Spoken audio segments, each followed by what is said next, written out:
Olá, meus amigos, tudo bem com vocês? Doutor Alessandro aqui na área com vocês e eu quero fazer um vídeo especialmente para aqueles candidatos que disputam concursos extremamente competitivos, concorridos e são eliminados e pretendem reverter essa situação na justiça. Porque é isso que eu faço todo dia durante 17 anos na defesa dos candidatos. Eu sou Alessandro Dantas, advogado especialista em concurso público, já publiquei 18 livros na área de concurso público, 18 livros na área de direito administrativo, sendo 5 só na área de concursos públicos, coordenei o Congresso Brasileiro de Concursos Públicos.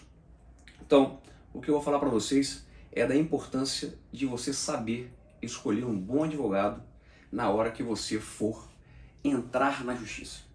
Alessandro, mas esse vídeo aí não parece ter muito sentido. Parece sim.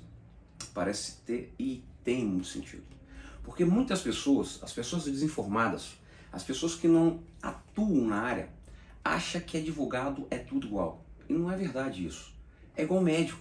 Veja, se você está com um problema de saúde sério, tem que fazer uma cirurgia que vai ou te levar à morte, ou você vai viver, você vai contratar quem? O melhor, um especialista ou uma pessoa que é recém-formada, que tem pouco conhecimento sobre aquilo ali? Você vai contratar o melhor. E é normal, e tem que ser assim. E no direito é a mesma coisa. Quanto mais habilidade o escritório tiver, quanto mais habilidade o advogado tiver, quanto mais conhecimento ele tiver, quanto mais resultado ele tiver, isso é uma prova que ele já é uma pessoa especializada no tema. Em matéria de concurso público, isso é muito importante, porque não existe uma lei de concursos públicos, não existe uma lei geral de concursos públicos. E aí, acaba que quase ninguém se especializa nisso, porque é uma matéria que você, para poder ser muito bom, você tem que entender o conhecimento jurisprudencial, você tem que entender direito administrativo, você tem que entender recursos humanos, você tem que entender gestão pública, você tem que entender uma série de outras matérias paralelas para você poder criar as teses. Tanto é verdade, nós sabemos disso, que hoje praticamente quem legisla sobre a matéria de concursos públicos é o Poder Judiciário. E nós temos várias repercussões gerais sobre o assunto, definindo com força de lei qual é o comportamento que tem que ser adotado em determinado caso. Por quê? Porque como não havia legislação antes, então tinha sempre decisões conflitantes. O juiz A entendia uma coisa, o juiz B entendia outra coisa. E isso é muito confuso, né? Porque em situações idênticas, uns ganhavam e outros perdiam. E aí o judiciário passou a legislar ativamente por meio das repercussões gerais e também dos repetitivos em matéria de concurso público, principalmente repercussões gerais. Então, é muito importante, e esse vídeo eu falo não para me promover, mas eu falo para, na verdade, abrir os seus olhos. O nosso escritório é especialista em concurso público, só atua nessa área. Mas existem diversos outros também.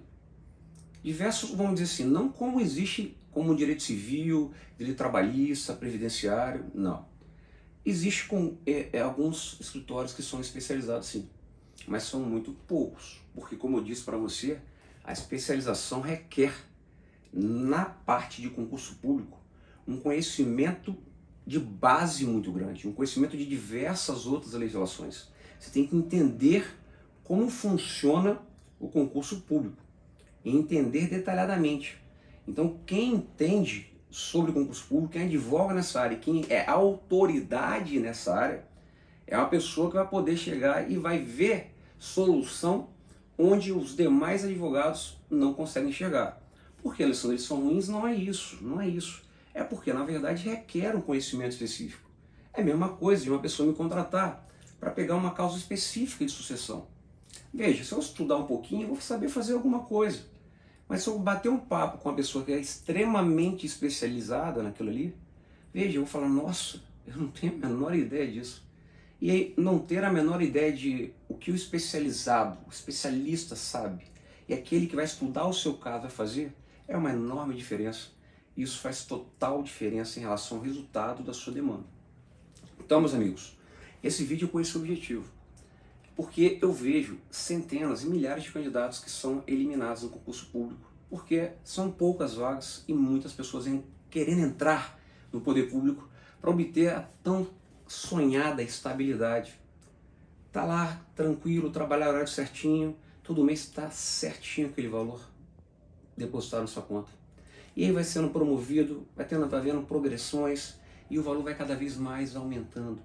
É uma vida tranquila, é uma vida que todo mundo quer. Muitas pessoas não querem entrar na parte autônoma, correr o risco. Veja, eu preferi isso porque é o meu perfil. Mas a maioria das pessoas preferem algo mais tranquilo, algo mais seguro, que dê segurança aí. Então, um advogado, por exemplo, se você foi eliminado no concurso público e ele vai o objetivo dele é botar você de volta e fazer com que você seja nomeado, esse advogado, ele não tem só o compromisso de conseguir uma liminar e você voltar para o concurso ou ser nomeado. Veja, o processo ele continua até ele acabar. E pode ser que você já tenha entrado já no poder público, tenha assumido um cargo público. E aí o advogado ele continua trabalhando ali, sem você saber. Por quê? Porque o Estado, a banca examinadora, a União, ou seja, que às vezes alguns litisconsórcios vão ficar do outro lado brigando para derrubar a sua decisão. E pode acontecer, como eu vejo acontecer na prática, de o camarada estar trabalhando há 4, 5 anos, de repente cai a decisão dele. Ele achou que já tinha acabado o processo, mas não acabou. O processo ele continua, mesmo que você já tenha alcançado aquilo que você queria para você. Então é muito importante isso. E isso é um outro detalhe que você tem que sopesar na hora que você for contratar um advogado. Porque muitos advogados chegam e cobram um valor muito barato para entrar com a demanda. Vamos supor, um advogado cobra 2 mil para entrar com uma ação judicial para você e um salário se você ganhar. Veja, é um valor, vamos dizer assim, muito pequeno por uma ação de tamanha complexidade, tendo em vista que para você aumentar exponencialmente suas chances de êxito, você tem que ser um especialista. Uma pessoa que tem se dedicado extremamente a isso durante muito tempo. E R$ 2.000 é um dinheiro que vai embora rapidinho para o advogado. E ele vai ter essa sua ação como passivo nas demais ações dele. Só que ele não pode trabalhar sem receber. Então, como ele não tem mais nada a receber de você, veja, pode ser que sua ação fique de lado. E aí ele tem que correr atrás de outros clientes para poder manter o escritório. Então, por isso, você tem que ter cuidado na hora de falar, pô, esse advogado aqui me cobrou 2 mil, esse aqui está me cobrando 10. Mas veja, eu quero falar para vocês como que é o bastidor, o que é a realidade. A realidade é que o advogado, o papel dele não é fazer uma boa ação. É fazer uma boa ação, é ter uma equipe que vai acompanhar o processo. É fazer de tudo para que, caso consigamos, essa decisão não caia e você efetivamente consiga o seu objetivo de forma definitiva. E isso fica nas nossas costas do advogado de qualquer causa, durante anos. E você não sabe disso. Então, o mais caro de contratar um advogado, vamos dizer assim, não é a ação e a elaboração. Falou, nossa, está me cobrando R$ 10.000, por exemplo, R$ 8.000, por exemplo, para poder entrar com a ação que ele vai fazer em uma semana. Eu faço em uma semana porque eu já fiz centenas de ações. Eu advogo para mais de 1.700 candidatos. Mas, veja, quando eu fiz a primeira delas, fui para o complexo. Hoje eu tenho tudo na minha cabeça, eu consigo desenvolver rapidamente.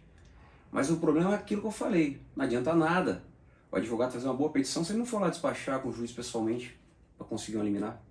Não adianta nada se ele não tiver trânsito, as pessoas souberem que ele é uma pessoa que tem conhecimento, autoridade na área, para poder o juiz ler e saber, pô, esse advogado é um advogado especialista, tem que ter atenção no que ele escreve, porque ele não entra com ação por entrar. Ele sabe fazer o que ele faz. Isso tudo conta. E ao longo do processo, ir acompanhando para não deixar a peteca cair, você não perder no final a sua demanda. Então isso é muito importante. Então sempre que vocês forem contratar um advogado, meus amigos, veja que o seu advogado, efetivamente, ele é um advogado que atua na área. Veja se ele escreve sobre o tema. Veja se ele tem vídeos publicados sobre o tema. Veja se ele tem realmente autoridade, te convence daquilo que ele está falando no artigo ou daquilo que ele está dizendo, escrevendo no artigo e dizendo no vídeo. Veja isso. Veja se ele tem vitórias na justiça. Veja a prova social, se tem depoimentos, pessoas agradecendo pela vitória em relação ao caso dele. Isso tudo a gente pesquisa no Google, cara. Tudo pesquisa no Google.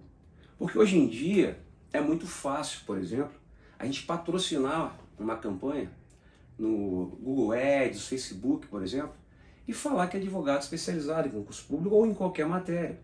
E aí ele aparece no topo no ranqueamento. E aí você já liga direto para ele e já fecha. Mas veja, atenção a isso. Eu não sou contra patrocínio, pelo contrário.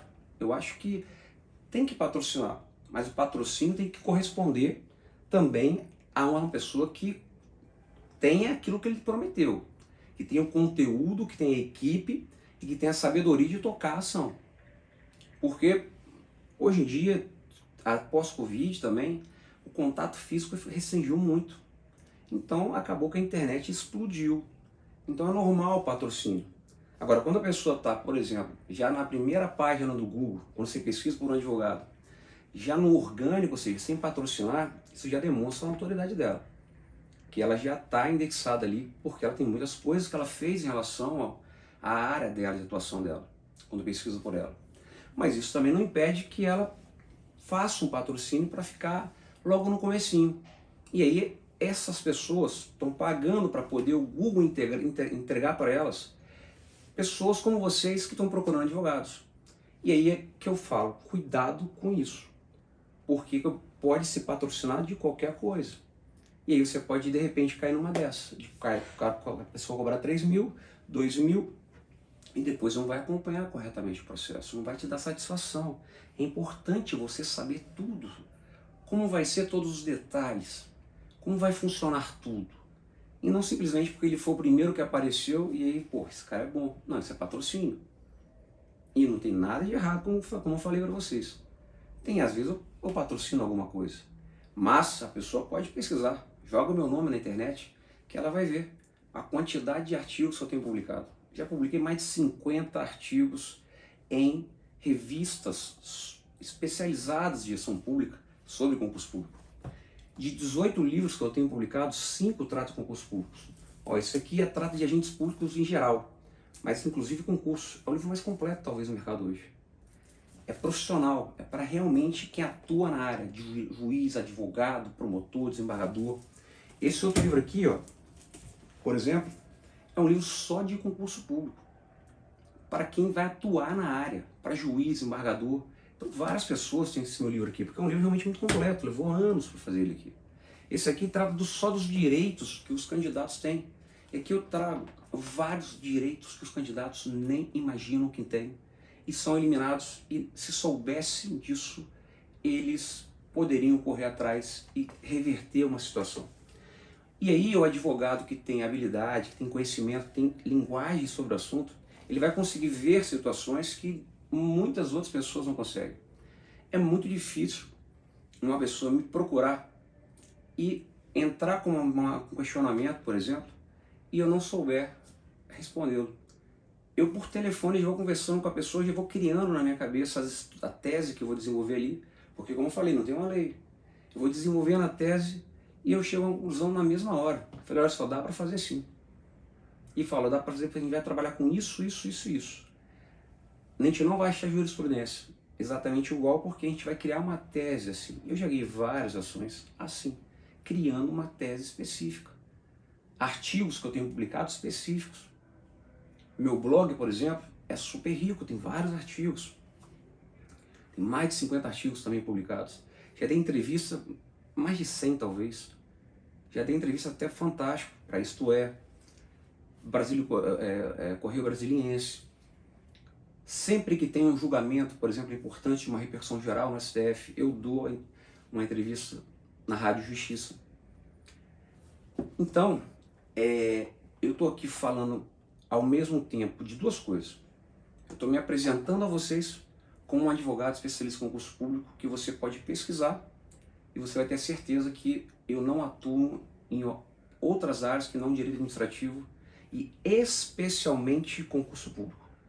Hoje em dia eu advogo para mais de 1.500 clientes. Desses 1.500 clientes, mais de 1.500 clientes, eu não conheço pessoalmente nem 1.000 deles. Ou seja, me contrataram pela credibilidade, pela confiança e pela minha autoridade no assunto. Mas, Alessandro, como que a pessoa vai entrar em contato contigo? No primeiro contato, a gente conversa por telefone, faz uma videoconferência. Mas depois, isso é importante também em relação ao advogado que você vai contratar, Como que você vai acompanhar a ação? Porque ele vai ter vários, eu tenho vários também. Então eu tive que, para poder suportar essa clientela, eu tive que fazer toda uma estrutura. Então, apesar de existir o escritório físico, há um escritório, vamos dizer assim, virtual, onde você, mediante login e senha, você entra numa página sua, tipo um Facebook, onde tem lá seu contrato, procuração, os documentos da ação. Você consegue ver o andamento da sua ação em tempo real. Tem um dicionário dizendo o que significa cada coisa, cada passo da ação. E em situações mais específicas, a gente entra em contato com você. Mas nada impede também de vocês entrarem em contato com a gente. Mas a gente facilitou isso daí através do nosso portal. Então, pelo nosso portal, você consegue, né? Você pode entrar no nosso site, por exemplo, alessandrodantas.adv.br. Você vai ver lá que tem lá, área do cliente, login e senha. Se você não for cliente, clica aqui e se cadastre.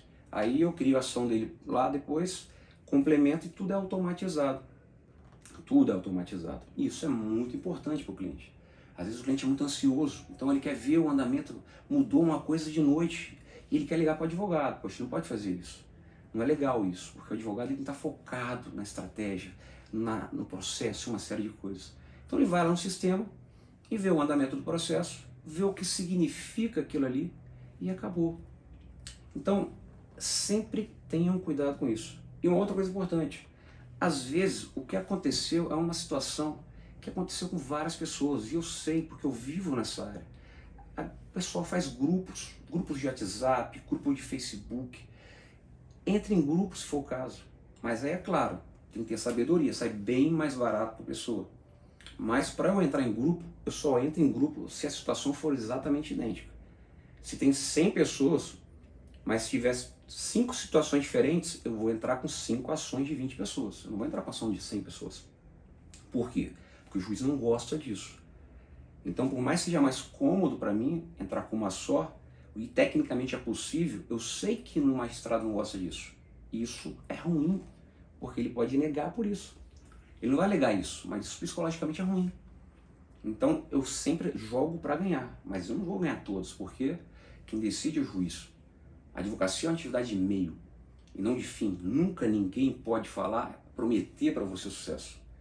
Mas ele pode falar, meu amigo, essa ação aqui é bem difícil ter uma melhor que a nossa. Agora depende dele e a gente vai trabalhar em cima para poder ganhar. E aí o reconhecimento que a gente tem na nossa área é muito grande. Como eu falei para vocês, tem vários livros publicados, tenho vários artigos publicados, várias entrevistas que eu já dei.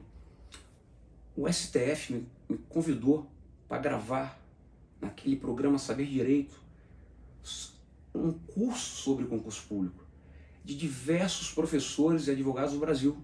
Quem foi chamado para poder gravar um curso sobre concurso público fui eu.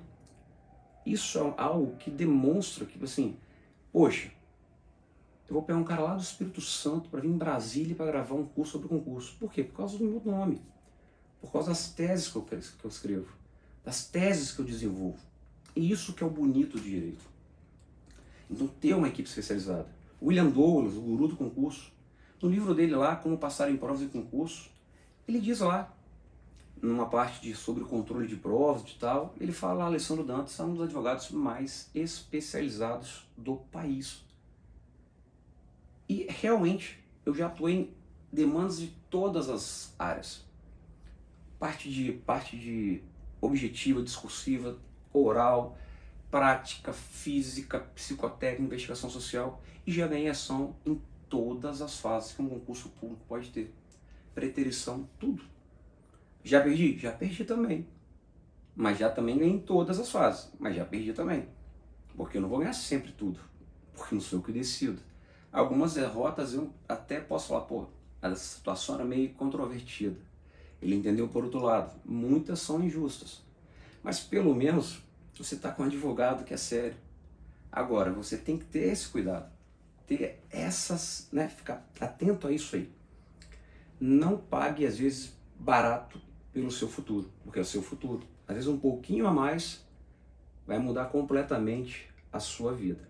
Tá legal? E aí a gente está à disposição para você entrar em contato com a gente. Você, aqui nesse vídeo, tem os meios de comunicação para entrar em contato com a gente. Se você quiser saber mais sobre várias ilegalidades no concurso público que acontecem e que quase ninguém sabe que é ilegalidade e que talvez possa ter acontecido contigo. Assista esse vídeo aqui, que ele fala de ilegalidades que ninguém sabe que é ilegalidade e que isso pode mudar a sua vida. Isso muda tudo.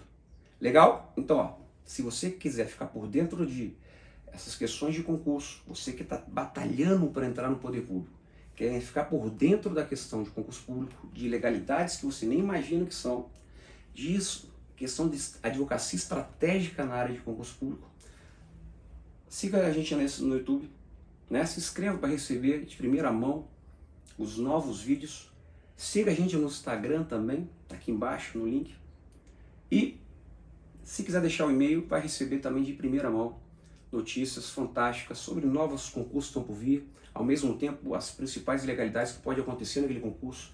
Eu quero deixar você preparado e atento para que você saiba que existe coisas que acontecem que você nem imagina que são ilegais e você, por não saber disso, você desiste. E é aí que é o grande lance. Eu quero, em um outro vídeo que eu vou fazer, isso que eu falei aqui, você vai ter conhecimento de muitas coisas que você nem imagina que era uma ilegalidade.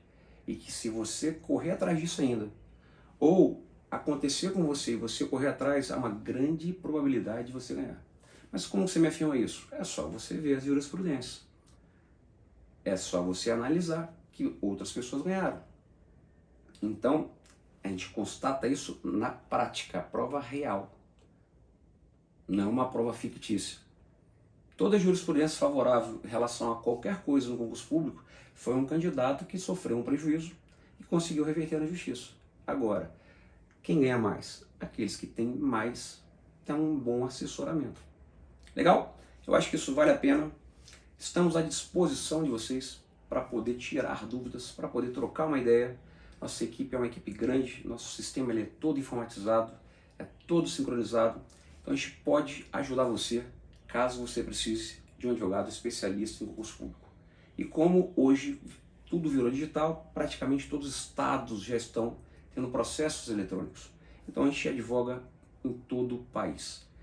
Principalmente quando tratar de concurso federal. A gente já centraliza tudo em Brasília. Então é muito importante esse tipo de coisa. Isso é legal, eu fico vendo, porque grande parte dos meus clientes, tem muitos clientes meus que são de Brasília. Eles preferem me contratar do que contratar um advogado de Brasília. Isso é legal, porque isso faz diferença. É a pessoa que tem a sabedoria de saber, vale a pena pagar a passagem para ele vir aqui, vale a pena pagar o hotel para ele vir aqui, porque esse camarada, eu vejo, não é ele que está falando, eu vejo que ele tem sucesso, eu vejo as vitórias dele, eu vejo pessoas que estão no poder público em razão de ações dele. E é isso que você tem que ver. Alessandro, pô, você está falando que vou te contratar? Não. Eu só quero que você, se você se preocupa com o seu futuro, saiba se você está sendo injustiçado ou não em um concurso e se porventura achar que está, procure um advogado que realmente possa resolver. Porque se eu tiver um problema jurídico, eu não vou contratar qualquer advogado. Eu vou contratar um melhor. Vai ser mais caro? Vai. Mas pelo menos vai resolver o meu problema. E o seu problema é a sua segurança financeira para sempre. Então isso é muito importante. Legal? Forte abraço. Até a próxima.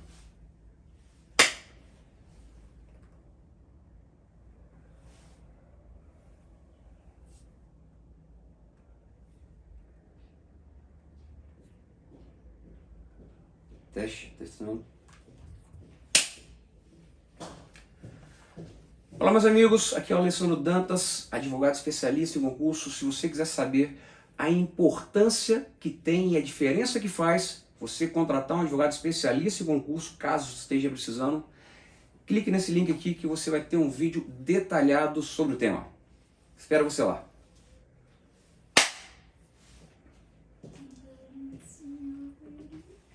É muito fofinho, gente. Chamada para outro dia aqui agora. Olá, meus caros. Aqui é o Dr. Alessandro Dantas, advogado especialista em concurso público. Já coloquei muitas pessoas para dentro do poder público e é muito importante você ter um advogado especialista ao seu lado. Caso esteja com problema, clique nesse link abaixo e entre em contato conosco para podermos trocar uma ideia sem o menor compromisso e a gente poder te dar uma solução para o seu caso, dar uma orientação para você, enfim, tentar de alguma maneira ajudar você, como nós já conseguimos ajudar muitas e muitas e muitas pessoas. Forte abraço. É muito fofinho. É muito fofinho. Você não sabe, mas eu tenho certeza que você já pode ter sido eliminado em algum concurso público ou poderá ser eliminado em concurso público por um motivo que você não sabe que é legal. Então, se você quer saber ilegalidades que ninguém sabe que são ilegalidades, clique aqui que você vai para um vídeo específico onde eu trago detalhadamente o assunto e mostro para você tudo o que acontece de ilegal em todas as fases do concurso público, para que caso aconteça você possa tomar providência e não perder o seu tempo que você perdeu estudando, abrindo mão da família, abrindo mão dos amigos, abrindo mão dos filhos e depois sendo injustiçado indevidamente. Vale a pena assistir esse vídeo. É longo o outro? É longo, mas é um vídeo que vai te dar muita sabedoria, vai abrir a sua mente para a realidade dos concursos públicos. Toca lá. Um abraço. E aí, meus caros, tudo bem? Olha só, concurso da Polícia Militar do Estado do Espírito Santo. Concurso tem várias fases.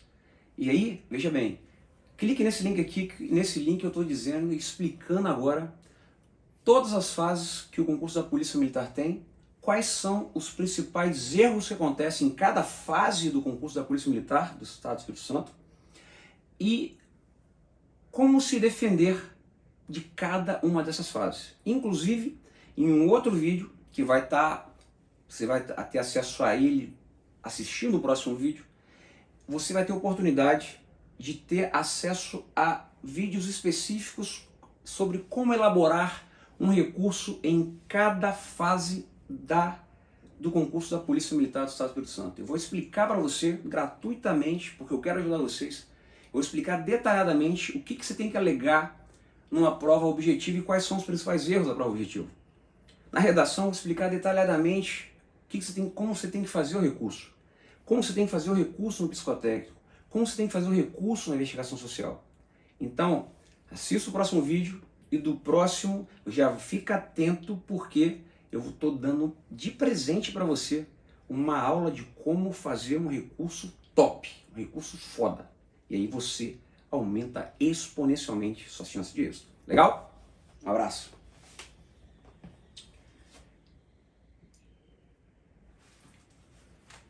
Olá, meus caros, tudo bem? Aqui é o Dr. Alessandro Dantas, advogado especialista em concurso público, e eu quero fazer esse vídeo hoje com o objetivo de passar para vocês uma coisa que muitas pessoas não sabem. Eu tenho atualmente, talvez, mais de 265 mil vagas sendo disputadas em concurso público. Logo, eu tenho milhares e milhares e milhares de candidatos disputando essas vagas. Voltou, de certa maneira, um pouco a era dos concursos. Vai sair concurso grande aí, né? INSS. Então tem coisa grande saindo. E se você pesquisar pelas bancas examinadoras ou sites que tratam de concurso, você vai ver a quantidade de concursos que já estão em andamento e concursos que estão por vir. E o problema é o seguinte, geralmente eu tenho uma quantidade de vagas ao final pequena. E às vezes um cadastro de reserva grande e às vezes eu limito o cadastro de reserva, que é uma coisa que eu entendo que é até inconstitucional.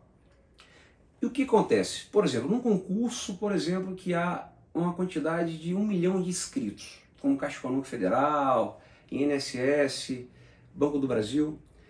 Veja, já na primeira fase eu já mato quase 90% das pessoas. Por quê? Porque eu coloco uma cláusula de barreira. Porque ficaria muito complexo, de certa maneira, eu ir levando todo mundo até a última fase para ver quem é o melhor. E ali seria assim, isso seria o certo, mas seria muito caro e muito demorado. Então eles criaram as cláusulas de barreira e o STF convalidou, entendendo que é constitucional. E aí vamos supor que a cláusula de barreira é o seguinte, você tinha que fazer pelo menos 60 pontos de 100 na prova objetiva. Então vamos começar com a prova objetiva aqui agora. Então eu quero mostrar coisas para vocês que vocês não imaginam. E aí você fez 58, você recorreu de algumas questões, várias pessoas recorreram também de outras, Só que no final foram anuladas só 3 questões. E dessas 3 questões, você chegou a só 58. E aí você fala, poxa, bati na trave, por 2 pontos eu não ia para a fase seguinte, por exemplo, no concurso da polícia. Tem várias outras fases. Por 2 pontos eu não bati, eu não passei. E aí você volta a estudar, fica desanimado, dá uma tristeza, porque de certa forma a gente sabe, para poder passar a gente tem que se dedicar, tem que estudar, tem que treinar para quando é concurso da polícia, tem que treinar a parte física, uma série de coisas. E você fica focado o quê? No edital, nas matérias que vão ser cobradas na prova, nas provas físicas, em uma série de coisas. Só que você não para pensar que o concurso público é algo extremamente complexo. O concurso público é um procedimento de seleção de pessoal para contratar pessoas para trabalharem permanentemente dentro do poder público. E muitas pessoas querem trabalhar, ter um emprego fixo, tornar-se um servidor efetivo. E para isso, em razão da isonomia, tem que dar oportunidade a todos de poderem participar do concurso. Então a disputa é muito grande. É 500 candidatos por vaga, por exemplo. 1000 por vaga, a depender do concurso público. Então é muito grande. E aí você ficou por pouco, por 2 pontos. E você acaba aceitando. Só que você tem que ver o seguinte. Veja bem, prova objetiva. Principalmente nesses concursos da Polícia Militar, concursos que não são magistratura, por exemplo, Ministério Público, que tem legislação própria. Mas 99% dos concursos, você não sabe quem são os membros da banca examinadora. Qual é a qualificação desses membros? O que eles têm? Poxa, às vezes você é melhor que ele, eu tenho certeza absoluta que em vários concursos os candidatos são mais preparados que os membros da banca. Mas, Alessandro, você quer dizer o quê? Que deveria ser publicado quem são os membros? Com certeza, lógico. Veja, se eu trato de licitações bilionárias, eu sei quem são os membros da comissão de licitação. Juízes que atuam na área penal, condenando pessoas perigosíssimas. Crime organizado, todo mundo sabe quem é. Agora eu não posso saber quem está corrigindo uma prova, quem está elaborando uma questão. Não tem o menor sentido esse argumento de poder ser, de certa forma, vamos dizer assim, assediado, comprado. Se isso acontecer, essa pessoa vai ser presa. Ela vai responder por isso, da mesma forma que se acontecer na licitação e no judiciário. Isso é por quê? É porque eles não querem informar. Eles não querem informar por quê? Porque normalmente não são pessoas muito boas. São pessoas, por que não são muito boas, Alessandro? Porque as pessoas boas cobrariam caro para poder fazer um negócio bem feito.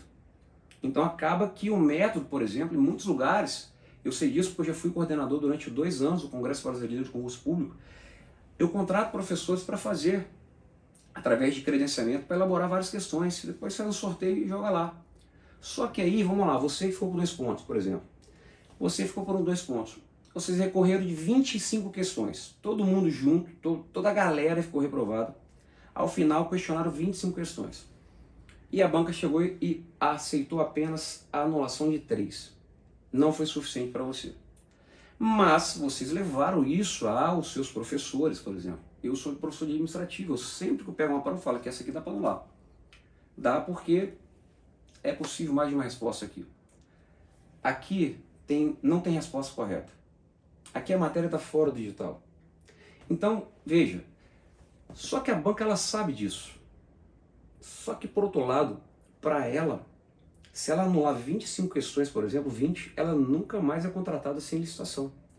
E os principais concursos, os mais lucrativos, aqueles que dão mais candidatos se inscrevem, esses concursos sempre eu contrato a banca examinadora sem licitação. E licitação é um procedimento de contratação de serviço também. E fazer o concurso público é um serviço que deveria ser feito pela administração da mesma forma que ela faz a licitação. Só que é muito complexo, porque os servidores públicos, vocês no futuro, imagina, conduzir um concurso público, é complexo demais isso aí. Então eu prefiro terceirizar. Mas era algo para eles tocarem isso aí. Mas é muito complexo. E aí existe a possibilidade de, em alguns casos, eu poder contratar sem licitação. Só que para eu contratar sem licitação, essa banca não pode ser queimada. Essa banca não pode, por exemplo, ter uma anulação de um índice de 25% na prova objetiva. É muita anulação de questão. Então, ela muitas vezes ela não anula e fala, ó, você que vai ao judiciário e busca o seu direito. E essas pessoas que vão ao judiciário buscar o seu direito, várias delas conseguem anular as questões que a banca não anulou. Isso quer dizer o quê? Que estava errado, só que ela não anulou, o judiciário viu que estava errado mesmo e anulou. Mas dá um exemplo, professor, dá um exemplo, doutor Alessandro, de errado que pode acontecer na prova objetiva. Por exemplo, você vai pegar e vai levar a prova, combina com um grupo, fala, vamos levar a prova para um professor top, ou o nosso professor de cursinho mesmo, para ele analisar, se for o caso, a gente paga um professor para ele fazer uma análise criteriosa na prova, verificar se algumas dessas 10 de direito administrativo aqui, por exemplo, tem como anular, apesar de não ter sido anulado. Eu sou professor de direito administrativo, sou advogado, né, atuo nessa área, só atuo na área de concurso público há 17 anos, todas as fases que você imaginar já atuei. E vamos lá, eu pego e sou professor de administrativo, tenho um curso de direito administrativo e eu estou lendo lá. Eu chego e falo, essa questão dá para anular. Por quê, professor? Porque, veja bem, quem fez essa prova aqui leu o livro do Eli Lopes Meirelles, que está perguntando quais são os elementos do ato administrativo. E aí ele diz que é competência, forma, motivo, objeto e finalidade. Só que também tem como uma das alternativas corretas aqui apenas a forma e objeto. E o Celso Antônio Bandeira de Mello, que é um autor também extremamente renomado, ele é vivo, Eli Lopes Meirelles é falecido, mas a obra continua sendo atualizada por outras pessoas, é uma obra muito boa. Mas quem fez a prova baseada no livro do Eli Lopes Meirelles, só que no edital não tem bibliografia. E se você estudou, por exemplo, pelo Celso Antônio Bandeira de Mello, e marcou lá a forma e objeto, você acertou também. Só que tem um detalhe, quem marcou aqueles 5 elementos do Eli Lopes Meirelles também acertou. E o problema todo é o seguinte, o edital ele fala o seguinte, o candidato deverá marcar a única alternativa correta. Só posso marcar uma. E essa uma é aquela que quem fez a prova decidiu que é a correta. Só que para isso que eu falo, numa prova objetiva, para não ter problema, a pessoa que vai fazer ela tem que ter um conhecimento muito amplo. Porque a doutrina ela varia em diversos pontos, tem divergência em diversos pontos. Às vezes a doutrina ela fala que a lei é inconstitucional. A jurisprudência vai num sentido diferente. Então, às vezes, para aquela questão objetiva, eu tenho uma resposta de acordo com a doutrina, outra de acordo com a literalidade da lei e outra de acordo com a jurisprudência. E isso, veja, não poderia acontecer. A prova deveria ser extremamente objetiva. E só para fazer uma prova dessa, tem que ser um professor extremamente qualificado. Que ele tenha um conhecimento geral, no sentido de saber que aquela questão não existe divergência em relação à resposta ali. Só que na prática isso não acontece, como eu falei. É muito caro e também não sei se qualquer professor tão gabaritado assim vai ter disponibilidade para fazer isso. Então por isso que a gente não sabe o que são os elementos. E aí, quando você vai e chega a mim, por exemplo, e eu falo que essa questão aqui tem 2 respostas, eu entro com uma ação para você, por exemplo, e falo, excelência, olha só, esse caso aqui é um caso de nulidade da questão objetiva. Porque o edital é muito claro, ele fala que é para marcar uma única alternativa correta. Porém, veja, parece que a banca examinadora não teve alguém qualificado para fazer essa prova, porque ele se baseou em uma doutrina. Só que existem outras que entendem que a alternativa A está também correta. E quem estudou por aquela doutrina perdeu, e aquele que estudou por essa ganhou. E sorteio não é loteria. Sorteio é mérito. E ele está certo. As 2 respostas estão corretas. Então, excelência, eu venho requerer a nulidade da questão e a atribuição do ponto para o meu cliente. A decisão só vai valer para ele, porque ela tem efeito inter partes. Ou seja, ele vai anular só para você e vai te atribuir um ponto. Você já foi para 59. Tá certo? Se for uma do CESP, quando você erra uma, você perde 2 pontos, você já vai para 60 do Sebrasp. E já está dentro. Olha que legal. Você que achava que estava fora, não sabia disso, achou que ficou por pouco, mas se tivesse ficado atento a isso, você poderia reverter a situação. Você já conseguiu uma situação dessa? Já consegui. E se eu pesquisar na internet, eu vou achar jurisprudência nesse sentido? Vai achar também. Então, tem que ter o quê? Tem que ter a sagacidade. Às vezes, a questão vem e a pessoa quer deixar a questão meio truncada, e aí também as respostas meio truncadas também, só que aí acaba que ele coloca uma palavra a mais, e aí essa questão já não tem mais uma alternativa correta. Tá tudo errado, por causa de uma palavra. E aí, o que tem que fazer? Excelência, o edital é claro, é para marcar a única alternativa correta. Quem elaborou a questão entendeu que a alternativa correta era essa daqui, a letra D. Só que ele botou um apenas aqui na final alternativa. Só que não são apenas esses princípios que regem as licitações. Tem outros também. Então veja, essa resposta que ele está dando como correta, ela não está correta. Não há alternativa correta para essa questão. Então, excelência, não existe esse negócio de mais ou menos certo. Ou está certo ou está errado, é objetivo a prova. Eu venho requerer a anulação da questão e a atribuição do ponto para mim. E você consegue. Mas consegue se você tiver o quê? Um advogado habilitado, um advogado especialista no tema, para poder colocar isso de uma forma demonstrando uma total ilegalidade, que isso não se confunde com o mérito do ato administrativo. Porque o judiciário não pode entrar no mérito de questões. Fala, excelência, eu não quero que você entre no mérito, não. Eu não quero que você estude a questão, não. Estou mostrando objetivamente aqui a ilegalidade, que não tem resposta para a questão. Ou tem mais de uma resposta para a questão. Isso, o edital, que é uma regra, que a lei geral, ela é interna dos concursos, fala que só pode ter uma alternativa. Aqui tem duas e aqui não tem nenhuma. Isso não tem nada de mérito, isso é ilegalidade. E aqui está aqui a prova da jurisprudência nesse sentido. Então, por isso é importante você assistir esse vídeo aqui, ó, que eu falo da importância de você contratar um advogado especialista em concurso. Um advogado que entenda efetivamente, porque ele vai saber manejar corretamente. Porque, por mais que isso tenha acontecido contigo, se isso não for colocado de uma maneira adequada, o juiz vai acabar sendo levado para dar uma decisão mais fácil, que é aquela que nega, que fala que está querendo rediscutir os critérios de correção, que não pode, que isso é mérito, que fere a repartição dos poderes, e você perde injustamente. Então você tem que estar efetivamente bem assessorado para poder convencer de forma bonita o juiz de que efetivamente aquilo é uma ilegalidade. Outra coisa, edital do concurso. Estou negociando com o poder público, o que vai ser cobrado? O que a gente vai cobrar? O ideal, infelizmente, a prática é uma zona, né, cara? Mas o ideal era o quê? Poxa, se é um concurso público para médico, para mim, na minha opinião, tinha que cair no edital só matérias que tivessem relação com isso. Direito administrativo tem, mas não tudo.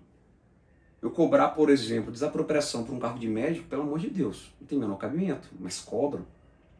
Isso é um absurdo completo. Eu tinha que cobrar o quê no direito administrativo? Servidores públicos, para ele entender o que ele vai se tornar se ele passar no concurso público. Administração pública, para ele entender como funciona a estrutura organizacional administrativa. Os órgãos públicos, né? A administração, como que é o funcionamento de movimentação dos agentes públicos, os princípios que regem a administração pública, responsabilidade civil caso ele cause um dano a alguém no exercício da função pública, improbidade administrativa. Veja, para o médico acho que já está por aí. Talvez uma licitaçãozinha para, de repente, quando eu for fazer uma licitação para contratar algum material médico, a pessoa poder ajudar na elaboração do termo de referência do projeto básico. É mais ou menos isso. Mas cobrar intervenção do Estado no domínio econômico, intervenção do Estado na propriedade, bens públicos, cobrar questão de crimes licitatórios para o médico não tem o menor sentido. Cobrar, por exemplo, a questão de agências reguladoras, não tem sentido isso. Então o concurso, na prática, acaba que... eu não sei, na verdade, se quem manda mais em relação à questão da elaboração do edital, se é a banca ou se é quem contrata. Porque é muito comum a gente pegar concursos completamente distintos, de órgãos distintos, e ser exatamente o mesmo conteúdo programático. O mesmo conteúdo programático. Tem órgãos que já são mais pesados, falam, não, eu quero que cobre isso. Mas o ideal ainda está muito longe de acontecer. Por isso que eu sempre falo o seguinte, o candidato ele pode estar preparado para passar no concurso, mas quando ele entra lá, ele vai ver que a realidade é completamente diferente. E se eu tivesse isso treinasse ele já para trabalhar, para aprender o que ele efetivamente vai trabalhar, eu pouparia certamente muito dinheiro da administração pública, e isso reverteria em serviços públicos prestados à sociedade e uma série de coisas. Porque não é incomum uma pessoa passar no concurso e na semana seguinte ela ser colocada para trabalhar na comissão de licitação, onde ela vai conduzir processos licitatórios de milhões de reais, obras de milhões de reais. E o camarada, ele só tem um conhecimento básico teórico de licitações. A prática é totalmente diferente. Então, até ele aprender, ele já destruiu o patrimônio público. Isso acontece, eu vejo diariamente. Mas você tem que entender como funciona tudo para você saber isso, que isso está acontecendo. Eu estou dizendo isso porque eu entendo e vejo. Falo, pô, aqui, esse processo aqui, onde o poder público pagou 10 milhões, o outro lugar fez e conseguiu por 5 milhões. Com a mesma empresa. Acontece? Acontece. Acontece. É uma série de problemas. Então, essa questão do edital, voltando a ela. Às vezes, quem fez o edital, ou como foi feito o edital, foi uma pessoa. E quem está elaborando a questão é outra pessoa. Às vezes é um credenciamento, onde eu tenho um banco de questões, e aí vai e solto 10 questões administrativas. Só que o edital, muitas vezes, ele não coloca lá direito administrativo, pá, geral. Não, ele vai limitando. Então vamos imaginar, no edital, na parte de direito administrativo, tem lá, dizendo o seguinte, licitações, 2 pontos. 2 pontos, ele está limitando a matéria. Modalidades, tipos licitatórios, anulação e revogação. Caiu uma questão sobre registro de preço. Veja, não estava previsto no edital isso aí. Caiu uma questão sobre crimes licitatórios. Não estava previsto no edital. Mas, Alessandro, é licitação, mas veja bem, o edital limitou. E aí quebra o pacto de confiança existente entre você e a administração pública. Porque quando ela lança o edital, ela cria a expectativa no candidato de que a administração ou a banca examinadora, vai apenas cobrar aquilo que ela falou que vai ser cobrado. E você vai estudar só aquilo. E aí na hora chega que cobra uma questão diferente. É de licitação. Ué, mas não é do tópico de licitação que você falou que ia cobrar. Se eu quisesse cobrar tudo de licitações e contrato, eu colocava lá. Licitações e contratos administrativos. Atos administrativos. Agora, se eu colocar atos, 2 pontos, elementos, atributos, eu não posso chegar e cobrar, por exemplo, uma questão sobre convalidação, por exemplo, do ato administrativo. Por quê? Porque é outro tópico. Eu não posso trabalhar com os tipos de ato administrativo. Então veja que tem coisas que são bobas, mas a gente não percebe. Você não sabe. Por quê? Porque você está focado, estudando para fazer o concurso. Você está estudando os elementos do ato, os atributos do ato, mas você não sabe as ilegalidades que acontecem no concurso. E nem tem cabeça para pensar nisso quando você não passa. Então esse vídeo é um vídeo explicativo, para você ter conhecimento de que eu posso afirmar sem a menor dúvida, em qualquer concurso público, em todas as fases, eu tenho certeza que vai haver ilegalidade. Ou uma ilegalidade estrutural que deveria ser anulada a fase, ou pelo menos em relação a determinado candidato. Não tem certeza. Alessandro, como? Não tem como. Num concurso público, por exemplo, que eu vou ter 2.000 provas discursivas corrigidas, eu manter uma isonomia correta, sendo que geralmente não tenho chave de correção, não tenho a resposta esperada, são examinadores diferentes analisando a prova. Então são cabeças diferentes pensando. E aí eu já vi várias e várias vezes candidatos que escreveram a mesma coisa, um tirou 2, outro tirou 9. Não sei se você já percebeu, por exemplo, quando na discursiva, às vezes eu separo quem vai corrigir de acordo com a ordem alfabética dos candidatos. Você vai ver lá, de A a D, as pessoas tiraram de 7 a 9. De E até J, tiraram de 2 a 5. Depois, até a letra M, de 5 a 8. E depois, cai de novo. Aí você vê que tá na ordem. Fala, cara, o negócio não tá tipo assim, a letra A tem 2, 9, 7. Não, tem tudo de 7 a 9, ou de 6 a 9. A pessoa tá julgando de acordo com a mão mais leve, ou mais tranquila, ou sei lá. Ainda mais se não tem uma chave de correção. Agora, o segundo professor, o cara tá pegando pesado. Não, eu quero um negócio mais completo aqui, por isso estou dando essa nota baixa. Mas veja, eu não posso ter isso. Eu tenho que ter os mesmos critérios para todo mundo. Agora, cadê? Cadê a resposta esperada? Então deixa eu rapidamente voltar para o primeiro tópico. Na prova objetiva, o que mais de ilegal pode acontecer que você tem que ficar atento? O fato de ter questão fora do edital, e aí você tem que ter cuidado, porque a partir do momento que eu coloco 2 pontos, eu delimito a matéria.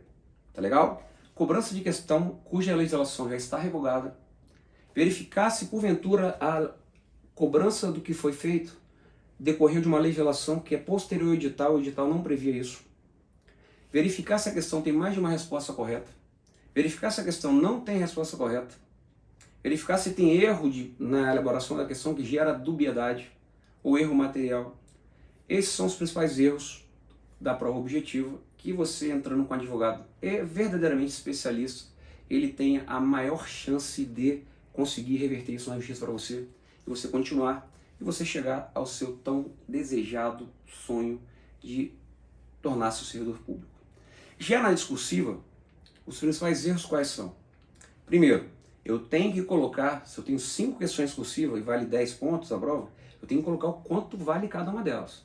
Às vezes tem 5, mas não fala. E aí quando sai o resultado, simplesmente é dito que a última valia, por exemplo, 5 valia 4. Valia 4 não, vamos botar o seguinte, valia 6 a última. E as 4 primeiras valiam 1. Ué, mas você não sabia disso. E aí você foi seguindo a ordem. E às vezes não deu nem tempo de você fazer a última. Aí você tirou 4 pontos e está reprovado.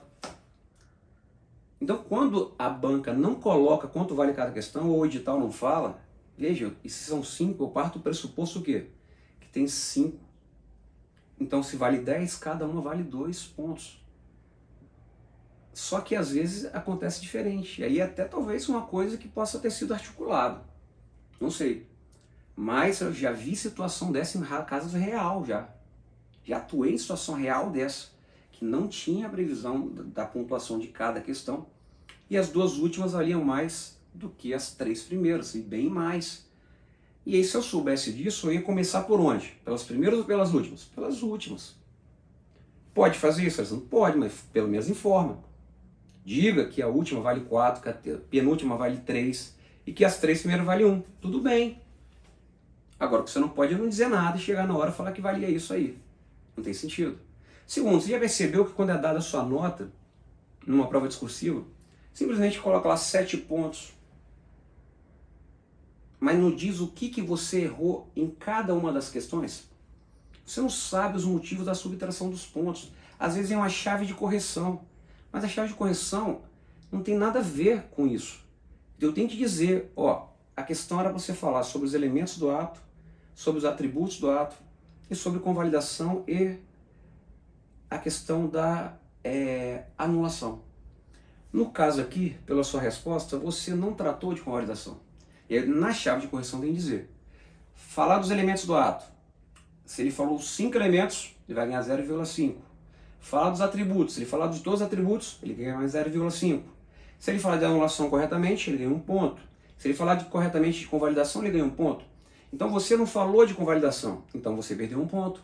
E está justificado aqui os outros 1,5 ponto. Então eu estou mostrando para você onde você errou. Para você poder chegar, ler sua prova e falar, caramba, será que eu não escrevi isso mesmo? Opa, eu escrevi. Ele que não leu, opa, entrou com recurso, trabalhar com a teoria dos motivos determinantes, você está trabalhando com isso sem saber. E falou, olha só, você chegou e tirou, subtraiu 1 ponto meu, baseado em uma coisa inexistente, algo que não aconteceu. Você está dizendo que eu não falei sobre convalidação. Nas linhas tais a tais, eu explico detalhadamente. Então, veja, se os motivos que ensejaram a subtração do meu ponto não existem, o ato é nulo. Então, o ato de subtração do meu ponto é nulo. Então, eu requeiro que você me devolva os meus 1 ponto. E você aumenta sua nota. Mas pergunta a você, que é candidato, e eu já sei a resposta, porque eu sou professor e advogo todo dia nisso. Vem assim na prova? Vem uma chave de correção dizendo o que tem que falar e quanto vale cada coisinha que você não falou? E vem dizendo na motivação que você não falou aquilo ali? Não vem. O certo é eu ter o quê? Além da chave de correção, uma resposta esperada. Porque muitas vezes eu não vou ter uma pessoa para corrigir, vou ter vários professores. Então tem que ter uma resposta esperada para poder seguir um padrão para manter a isonomia. Porque senão eu posso, mesmo eu colocando a chave de correção, com essas notas e tudo mais, mas se eu não tiver uma resposta esperada, um professor mais exigente, ele vai pegar mais pesado. Um que vai mais tranquilo vai pegar mais leve. Não pode. Tem que ter isonomia do concurso. Eu não posso ser prejudicado por uma questão de fator de sorte ou azar. O concurso público é um procedimento de seleção de mérito e não de sorte. Tá certo? Então, questão, veja bem, os principais vícios. Questão fora do edital acontece. Às vezes eu chego e falo, por exemplo, que vai cair só a lei e não falo que vai cair jurisprudência e eu pergunto qual é o entendimento do STJ e do STF sobre o tema.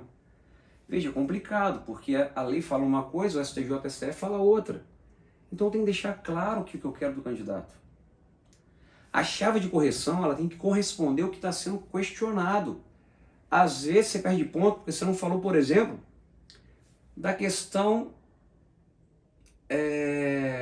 sobre, por exemplo, de tudo que eu falei de atos administrativos, você não falou sobre o prazo, quais são... Não, você não falou, por exemplo, sobre...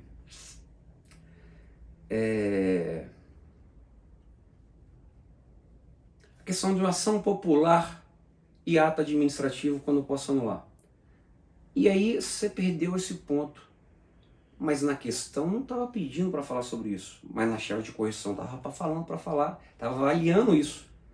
Mas veja bem, se a chave de correção ela não é te apresentada antes, porque a chave de correção só sai depois. Quer dizer, ela é feita antes, mas ela só é divulgada depois. Mas se isso não está na questão, você não respondeu porque não foi solicitado isso a você. Então foi indevido e foi injusta. A cobrança de questão, né, a subtração de um ponto com base na chave de correção que está levando em consideração algo que não foi pedido. Então vamos tirar para facilitar o exemplo. Vamos imaginar que a prova só pediu a questão dos elementos dos atributos. E aí tem lá, na chave de correção, que você perdeu ponto, que você não falou de convalidação, mas eu não pediu para falar de convalidação a questão. Então fica atento, é detalhe, cara. É detalhe, meu. Às vezes você perdeu ponto por uma coisa que não foi pedido na prova.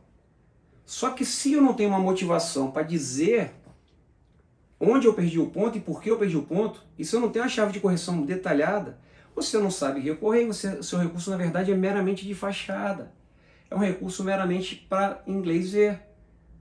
Por quê? Porque você não sabe quais foram os motivos que te levaram à perda do ponto. Você vai recorrer justificando que sua resposta está certa. E ele vai dar uma resposta padronizada, em regra, para várias pessoas. E cada um colocou uma resposta diferente, fez um recurso diferente, cada um tem direito de ter o seu recurso analisado e refutado os seus argumentos, mas não é assim que acontece, amigo. Então, questão fora do digital. Eu colocar como na chave de correção coisas que não foram solicitadas na questão. Eu não tenho uma chave de correção detalhada e apontando quanto vai valer cada coisa. A motivação do que eu errei. A resposta esperada. Tudo isso são vícios que acontecem na prova discursiva e que eu tenho certeza que você nunca parou para pensar nisso. E que se você parasse para pensar, você ia ver que você poderia ter obtido uma nota melhor ali. Você poderia passar. Porque eu posso ter outra cláusula de barreira, por exemplo, para passar para a prova física, por exemplo, curso da Polícia Federal, por exemplo, ou exame de saúde. E aí eu vou cada vez afunilando cada vez mais. E eu falo, agora só os 300 melhores candidatos vão. E os 300 melhores candidatos, a nota vai estar, por exemplo, em 70 pontos, 65. E você ficou por 63. Não passou por isso. E aí se você questionasse uma questão, por exemplo, onde você demonstra que você respondeu corretamente, onde você demonstra que a questão é nula porque está fora do digital, você ganha o ponto. Você pede o juiz de excelência, a questão está fora do digital. Da mesma forma que é o objetivo, você tem que anular a questão e me atribuir a nota máxima dela. Ou então, pegue o valor da questão e distribua entre as demais questões. Aí é a criatividade e a sagacidade do advogado. Como eu falei, isso aí o advogado ele tem que ser especialista. Não é qualquer um. Por exemplo, eu atuo só nessa área. Eu tenho 18 livros publicados. 5 são só sobre concurso público. Esse livro aqui, por exemplo, é o livro talvez mais completo hoje de concurso público do Brasil. Que trata de doutrina e jurisprudência. É para uso profissional, é para advogado, é para juiz, é para desembargador, é para quem atua na área. Não é para o candidato ler, não. É para quem atua. Esse aqui sim, pode ser para o candidato ler, para ele saber o que eu estou falando para você aqui agora. mais ou menos o resumo desse livro. Os direitos fundamentais dos candidatos. Direitos que o candidato tem que ele nem imagina que tem. Esse livro é um livro específico de agentes públicos geral e tem uma grande parte na área de concurso. Então, o advogado que atua na área de concurso público, ele não tem que saber só concurso. O concurso é minúsculo, nem legislação tem. Ele tem que entender de várias coisas. Quando eu quero ser nomeado, que eu estou sendo preterido por terceirizados, temporários, veja, o candidato, o advogado, ele tem que entender a questão de recursos humanos, gestão pública, direito financeiro, orçamentário, porque a alegação do poder público é sempre essa, não tem dinheiro. Opa, você tem que provar isso. Pelo menos na repercussão geral, o ministro Gilmar Mendes, ele julgou, ele falou que em situação imprevisível, quando o candidato é aprovado em número de vagas, eu tenho que comprovar de forma cabal essa questão orçamentária. E hoje as coisas são de uma maneira que quem tem que provar isso é o candidato. E as pessoas estão reproduzindo isso como se lógico fosse. Correndo atrás de prova, só que ninguém sabe procurar a prova direito, porque a prova, na verdade, ela tem que ter uma habilidade para descobrir onde ela está. Você tem que conhecer direito financeiro, orçamentário, para ir lá na LOA, por exemplo, para verificar a questão. Você tem que entender, por exemplo, de gestão pública, agora falar o seguinte, olha só, teve um servidor que morreu e ele não tem ninguém para receber a pensão. Então, esse valor que esse servidor recebia, ninguém não vai ter mais gasto. É diferente do servidor que se aposenta, porque ele continua recebendo, apesar de o cargo se tornar-se vago. Então ali, naquele ponto específico ali, quando eu não tive a aposentadoria, eu tive a morte dele, por exemplo, ou ele ou ele foi demitido, ou ele pediu exoneração, então eu não pago mais a ele, então eu tenho uma fonte de recursos ali agora, que dá para botar um candidato ali. Fora o fato que se souber interpretar corretamente a legislação, a lei orçamentária anual e várias outras normas, você consegue quebrar esse argumento. Mas o certo mesmo é eles provarem, não você. Mas o advogado habilidoso, sabendo que o judiciário já está achando, não leu completamente, não tem exatamente o conhecimento do julgamento total de cada repercussão geral, ele acha que quem tem que provar é a gente. E eu provo nos meus casos. Mas na maioria dos casos não é provado e aí perde porque fala que não foi provado. Mas saiu um ônus da administração pública, mas o juiz que decide. Então você tem que estar preparado e tem que estar acompanhado com um advogado bem especialista. Senão você perde uma demanda que você deveria ganhar. Legal? Prova objetiva e discursiva, TAF. TAF também é uma questão muito interessante. As principais ilegalidades do TAF estão relacionadas a exigências muito pesadas, exigências de TAF, cobrança de TAF para cargos burocráticos, cargo de administrador. O cara não precisa ter condicionamento físico. Não tem sentido. Eu vou deixar de pegar os melhores e mais intelectuais porque ele não vai passar no TAF. E uma pessoa que malha, treina, que não entende nada, vai passar. E aí veja, se o concurso objetivo é selecionar os melhores, eu não estou selecionando os melhores aí. Então, cobrança de TAF para cargos que são burocráticos não tem sentido. Por isso que tem divergência a respeito se tem que ter prisão legal ou não a cobrança do TAF. Eu entendo que tem que ter. Como em várias carreiras da polícia, vários lugares tem. Mas tem jurisprudência que entende que basta estar no edital. Aí você vai chegar e vai trabalhar como? Está no edital, mas veja bem, nesse caso não tem pertinência. O cargo é de administrador, é de técnico. Exigir prova física não tem menor sentido. O cargo, por exemplo, é de professor. Às vezes eu tenho um professor top, com mestrado, doutorado, mas ele tem condicionamento físico. Mas para dar aula não precisa ter esse condicionamento físico de fazer uma prova de corrida. Então você vai chegar o quê? Vai pedir para tornar ilegal a eliminação dele e que aquela prova não seja considerada para ele. Mas você tem que saber trabalhar isso. A isonomia na aplicação da prova. Candidatos que fazem a prova às 7 da manhã, outros meio-dia, no sol de verão. É claro que há uma quebra da isonomia. Tem uma repercussão geral que fala que o candidato não tem direito a repetir a prova física. Mesmo que tenha caso fortuito, força maior, porque muitas vezes o candidato ele forjava, falava que estava doente, ele conseguia fazer a prova depois. Mas existe uma situação que ele pode fazer a prova física sim. Novamente, quando o erro na aplicação da prova, que gerou a eliminação dele, Não foi por conta do candidato, mas sim por conta da banca. O aplicador, por exemplo, da prova, errou e fez com que ele não conseguisse passar. Nesse caso, eu consigo uma reaplicação da prova. Adaptação para deficientes, muitas coisas tem. Muitas coisas. Então, TAF também, cuidado, você ficou reprovado, mas se pegar, passar a limpa, tá com uma dúvida, entre em contato com a gente, troca uma ideia. O máximo de falar foi o seguinte: aqui tá tudo certo, não tem como fazer nada. Aqui tem como discutir. E você depois escolhe com quem você quer entrar. E eu falei naquele vídeo anterior, pelo menos escolha um advogado que seja especialista. Porque não adianta nada, por exemplo, eu chegar para você e falar, ó, aqui dá para entrar, cara. Você vai trabalhar isso aqui. Mas se a pessoa não souber conduzir isso, ela não vai saber ganhar essa ação. Então, é só o Alessandro que entende tudo? Não, tem outros advogados também. Então contrate um desses, um advogado especialista na área. Estou sendo extremamente sincero, porque é uma matéria que é realmente muito específica. E são poucas pessoas que entendem.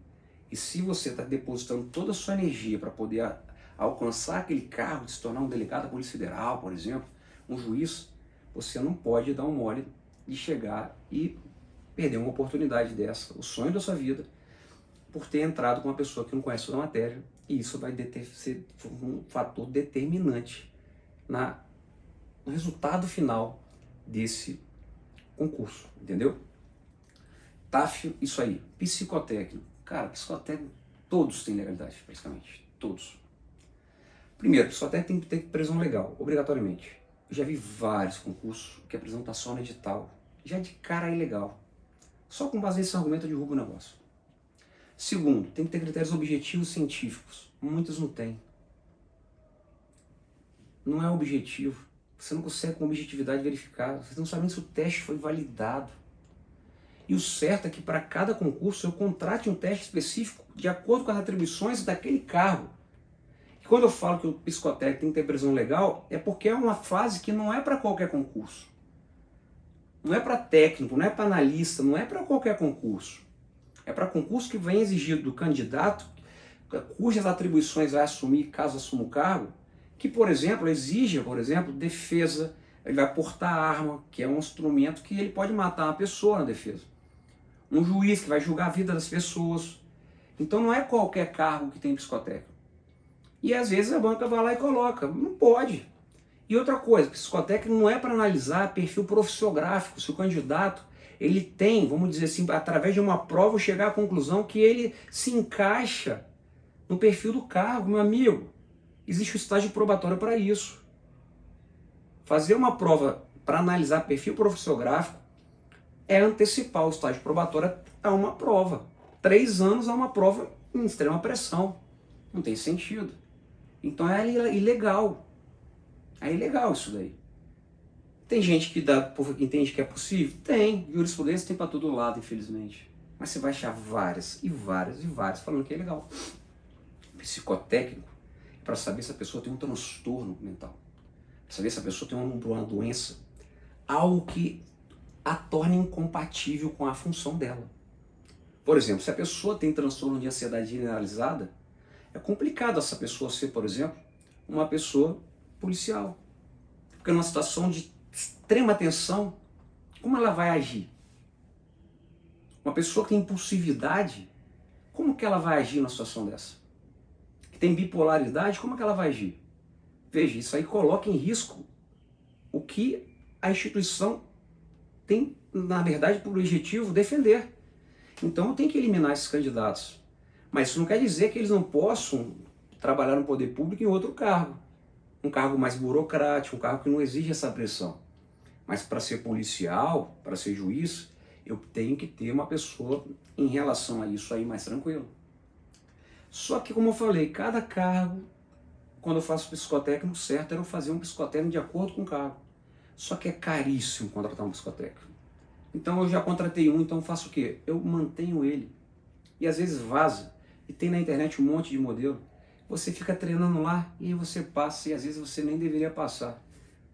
Vários candidatos que não deveriam passar, passam. E candidatos que deveriam passar, não passam. Porque não tem critério objetivo, não tem critério científico, está medindo o perfil profissográfico, eu estou replicando a mesma prova. Como você sabe que está replicando a mesma prova? Porque se não replicasse, por exemplo, qual o motivo de a banca examinadora não dar vista da sua prova para você, com cuidado e com uma psicóloga, analisar o resultado dela? Você não tem direito à vista da sua prova do psicotécnico. Você tem direito ao laudo, informando por que você foi reprovado. Mas para você fazer o recurso do psicotécnico, é importante você, ao mesmo tempo, ver a sua prova e ver se aquilo que está dito no laudo bate com o que você falou. Agora, só o laudo não tem como saber. Aí alguns concursos colocaram uma invenção de entrevista devolutiva, onde você pode ir acompanhado com o psicólogo e lá tirar as dúvidas. Mas você não pode fotografar sua prova. Você pode só passar o olho. Aí você vai lembrar isso de cabeça depois para poder chegar e fazer o recurso. E fora isso, você não vai poder juntar no processo. Então perceba, tem sempre problema. E ó, coisas bobas. Por exemplo, está marcado o psicotécnico para tal dia, meio-dia. Você chega lá, tem que chegar lá às 10, 9, 11 horas no máximo, para meio-dia começar. Teve um tumulto, começou a atrasar, passou 1 hora, 2, 3. Veja, a sua questão emocional já mudou totalmente. Porque inclusive é aconselhado e é dito que no dia seguinte você tem um dia tranquilo, relaxante. Não se estresse, porque isso pode mudar o resultado do psicotécnico. E acontece de a própria banca examinadora fazer isso com você. Já vi vários casos que o psicotécnico era para começar 1 hora e começou 4. Veja, o cara está com fome, já está ansioso, está agitado, isso muda o resultado, porque os testes são os testes de assinar, fazer xizinho, fazer desenhozinho. E isso muda completamente. Parece que não, mas existe toda uma ciência por detrás disso, que comprova que certos comportamentos demonstrados através dessas provas reflete que tem a possibilidade de aquela pessoa ter uma determinada doença ou um transtorno mental. Então, se você estudar a fundo, você vai ver isso. Então, veja, às vezes a própria banca, ela faz você perder. E aí você não pode aceitar isso. Então, tem muitas coisas. De cara, o fato de você não ter acesso à prova. Segundo, o fato, às vezes, de o psicotécnico não poder ser recorrível. Ele tem que ter direito a recurso. Terceiro, tem que ter previsão legal. Quarto, não pode ser exigir perfil profissográfico. Quinto, tem que ter critérios objetivos científicos. Sexto, você tem direito a recorrer. Sétimo, a resposta ao seu recurso tem que ser efetivamente uma resposta que questione o que você levantou, e não uma resposta padronizada. Você sabia disso? Não, né?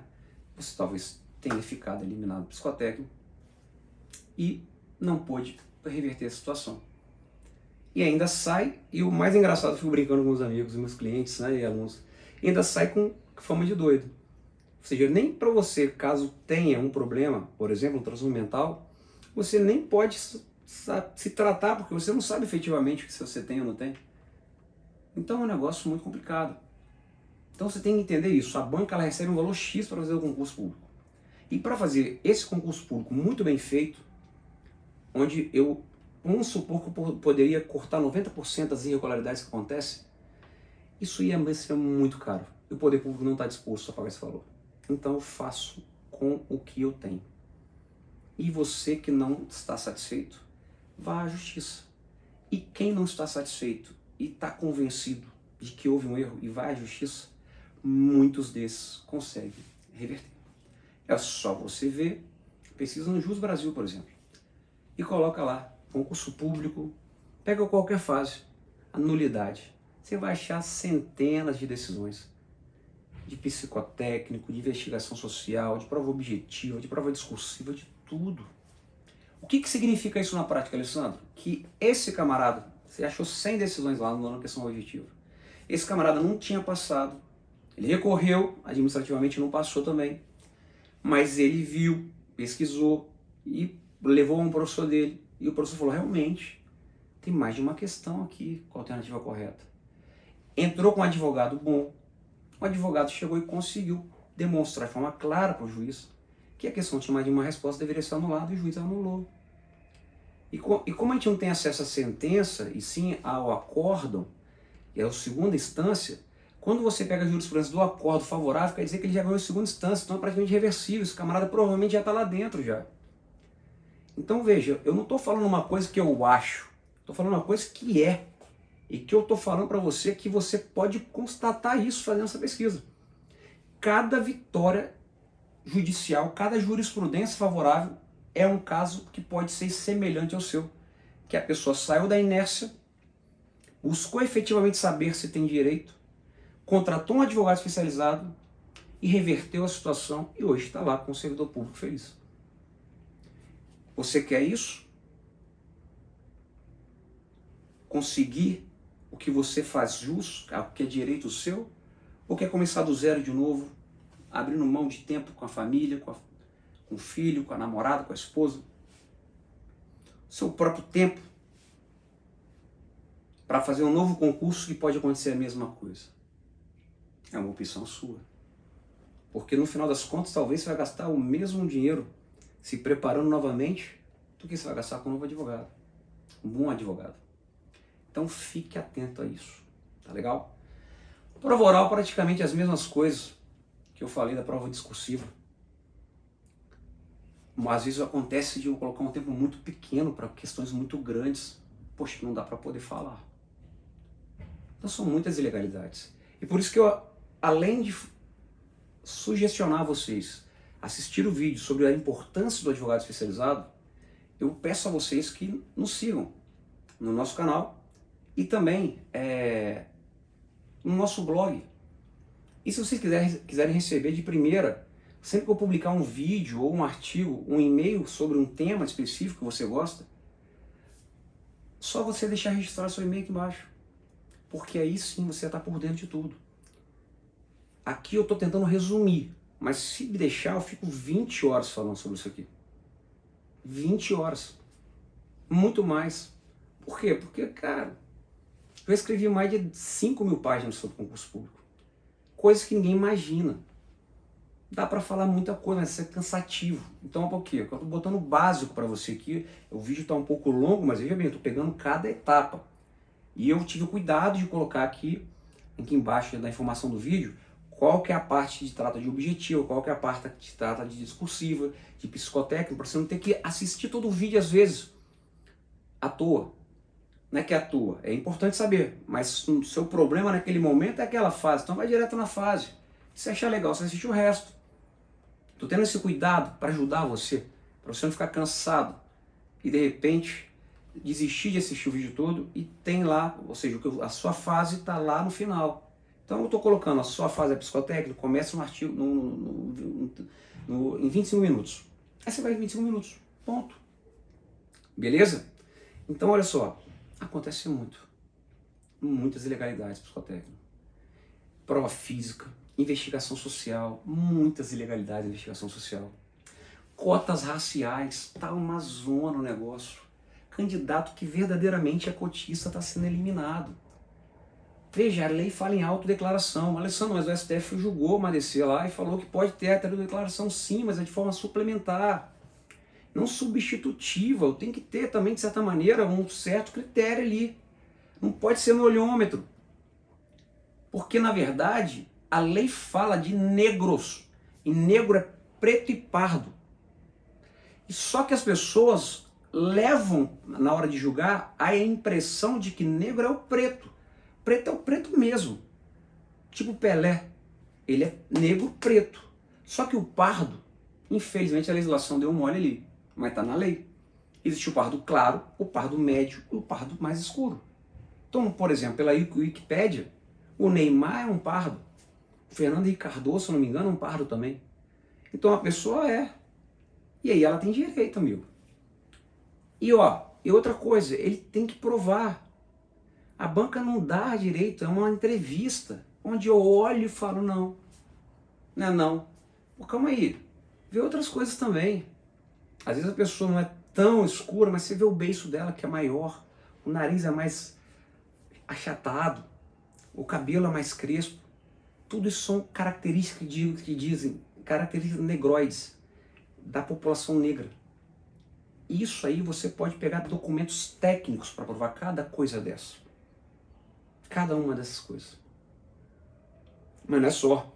Às vezes a pessoa chega e fala, olha só, você é meio moreninho, mas seu cabelo é lisinho. Sua boca é fininha, seu nariz é curtinho. Sim, mas olha só, eu sou negro, amigo. Mas você não tem fora a cor, a característica, outras características. Mas veja bem, é para negros. Eu não tenho que ter todas as características. Aí você vai pesquisar, por exemplo, tem tribos da África que você vai ver lá pessoas negras, cabelo liso, nariz fino e boca fina. Então não existe isso. É a cor. É como a pessoa se sente. Se você tiver um documento oficial, por exemplo, na sua certidão de nascimento, falar que você nasceu como pardo, meu amigo, o documento tem fé pública. Quando esse documento foi expedido, sequer imaginava-se que ia criar essa lei que trata de cotas. E eu desconsiderar um documento em fé pública por um olhômetro. Então, a quantidade de ilegalidades que tem na fase de cotas, que tira o camarada das cotas. Quem está na cota, meu amigo, não tem dúvida nenhuma. Essa pessoa tem uma ampla vantagem em relação a quem está na ampla concorrência. Por quê? Porque mesmo fazendo menos pontos, a questão é, eu tenho 3 listas, a ampla concorrência, a de cotas raciais e a da PCDs. Essas duas aqui, como eu tenho reservas de vagas para eles, o que acontece? Eles precisam de menos pontos para passar, porque já tem uma quantidade de vagas que são destinadas a eles. Isso é decorrente de políticas afirmativas do governo. Ele quer compensar uma coisa com outra. Política pública. No caso dos negros, é uma dívida histórica que o Brasil tinha, em razão da escravidão, uma série de coisas. E aí eu criei uma série de benefícios para ele, objetivando a igualdade, vamos dizer assim. Então, para ele, por exemplo, na ampla concorrência, para você passar dentre os primeiros, dentro do número de vaga, você teria que estar, por exemplo, entre os 50. Agora, se você for um cotista, se você estiver em até 10º, por exemplo, você está dentro. 10º da lista de cotas. Aí você vai ver em que lugar você vai estar na lista da ampla, você vai estar lá atrás, porque o cotista ele disputa as 3 categorias. E não é incomum o cotista, ele, apesar de ser negro, ser declarado como negro, ter colocado como negro, ter passado pela fase de heteroidentificação ou análise de fenótipo, ele passar em primeiro ou segundo lugar na ampla concorrência, cara. Não tem nada de errado nisso. Ninguém está dizendo aí que a pessoa que é negra é mais burra. Por isso que, de certa maneira, eu não concordo muito com isso. Porque, veja, será que realmente eu tenho efetivamente, ainda hoje, essa situação de que quem é negro e pardo não tenha acesso às escolas? Pode ser que sim. Eu não vou afirmar nem positivamente nem negativamente, porque é um dado meio, vamos dizer, que tem que ser estudado mais detalhes. Mas eu acho que todos têm as mesmas possibilidades de estudar. Mas enfim, a legislação é essa, as regras são essas, e eles têm esse benefício. E muitos são pessoas que estudaram nos melhores colégios também, ou se dedicaram extremamente e passaram em primeiro lugar. Ele passou em primeiro lugar na ampla e passou em primeiro lugar em cotas. O que você acha? Ele vai assumir na ampla ou na cotas? Ele é negro. Se ele é negro, passou em primeiro lugar em cotas, ele vai assumir em cotas? Não. Ele vai assumir na ampla concorrência. Por quê? Porque ele vai assumir naquilo que for mais vantajoso para ele, pô. Porque como é que funciona a regra? Primeiro e segundo lugar, que eu vou convocar, isso está relacionado à convocação. Então veja bem, na ampla concorrência, a nota máxima foi 90 pontos. Em cotas, a nota máxima foi 70 pontos. Em PCD foi 60. Então eu tenho vagas divididas ali. Então, por que eles são favorecidos? Porque primeiro, veja bem, a nota máxima de cotas foi 70 e a da ampla 90. Camarada que foi 70 em cotas, está lá atrás na ampla. Ele não vai ser chamado. Mas vamos supor que esse camarada que fez cota, que é cotista, ele foi o primeiro lugar também da ampla. E aí o detalhe está onde? Está na questão da convocação. Na ordem de convocação. Como é que funciona? Eu chamo o primeiro e segundo lugar da ampla, depois eu chamo o primeiro da cota racial, depois eu chamo o quarto lugar, vai ser da ampla, o quinto vai ser PCD, o sexto e o sétimo vai ser da ampla concorrência, o oitavo vai ser cota, o nono vai ser ampla, A depender do quantitativo de vagas, do percentual do PCD, se for 10%, o 10º vai ser, de novo, ampla PCD. Então perceba, o primeiro e o segundo foram aqueles caras que fizeram 90 pontos. O terceiro de cotas foi o cara que fez 70 pontos. Mas se por acaso esse primeiro é um cotista, é muito melhor para ele entrar na ampla, porque eu não sei se eu vou chamar muitas pessoas. Então ele já entra de imediato, porque pode ser que eu não chame direto 3. Então eu chamo ele da forma que melhor beneficia ele. Então acaba que aquele que era o segundo passa a ser o primeiro das cotas agora. E aí o camarada entra como ampla concorrência, porque ele disputa as duas listas. Então você não sabe disso, isso é importante saber. Isso é importante saber porque você às vezes é o primeiro de cotas, mas você tem nota superior ao primeiro da ampla. Você não tem que esperar ser chamado na cota, você vai ser chamado na ampla. E às vezes a banca não faz isso, a administração não faz isso, fala, opa, calma aí, eu quero entrar na ampla, pô, passei da ampla também. Então é muita coisa, meu amigo, é muita coisa. E principalmente, o que mais acontece? Você passou em todas as fases. Alguns dentro do número de vaga e outros fora. E aí todo mundo fala, quem passou fora, passou quer dizer que foi aprovado em todas as fases. Isso é o candidato aprovado no concurso público. Ele pode ser aprovado dentro do número de vagas que eu ofertei no edital, ou ele pode ser aprovado porque passou em todas as fases, porém fora do número de vagas do edital. E aí ele está no chamado cadastro de reserva. Quem está aprovado dentro do número de vagas já tem uma repercussão geral do Supremo Tribunal Federal, cujo relator foi o ministro Gilmar Mendes, no sentido de que ele tem direito subjetivo à nomeação. Agora, aí a administração vai escolher o momento que vai nomeá-lo dentro do prazo de validade do concurso. Quem passou no cadastro de reserva, a princípio, só possui o direito, na verdade, a expectativa de direito a ser chamado, e não um direito subjetivo.